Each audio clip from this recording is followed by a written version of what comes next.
Alors, dans le cadre de la gestion des sinistres, c'est évidemment extrêmement important d'être bien assuré.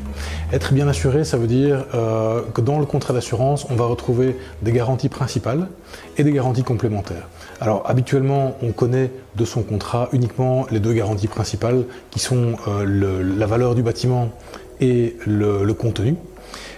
C'est bien, ce sont des garanties très importantes évidemment, mais à côté de ça, on a vraiment beaucoup d'autres garanties qui font partie de ce qu'on appelle les garanties complémentaires, qui se trouvent dans les conditions générales, donc le petit feuillet qu'on ne lit jamais, qui va avec son contrat d'assurance. Dans ces garanties, on a par exemple le chômage immobilier.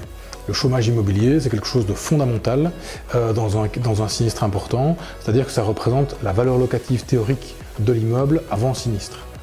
Du fait d'un incendie, un bâtiment est inhabitable, pendant la durée nécessaire à sa reconstruction, c'est la compagnie assurance qui va indemniser à son assuré la valeur locative du bâtiment de façon à ce que les assurés puissent aller se reloger pendant ce temps-là dans un environnement équivalent. On a également, par exemple, les déblais et démolitions.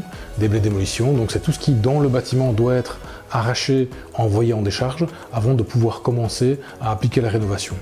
Garantie spécifique qu'il faut valoriser à part, très important.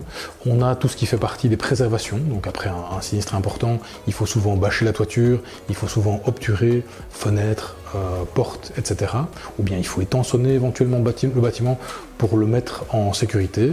Tout ça, ça fait partie vraiment de cette garantie complémentaire qui est la préservation.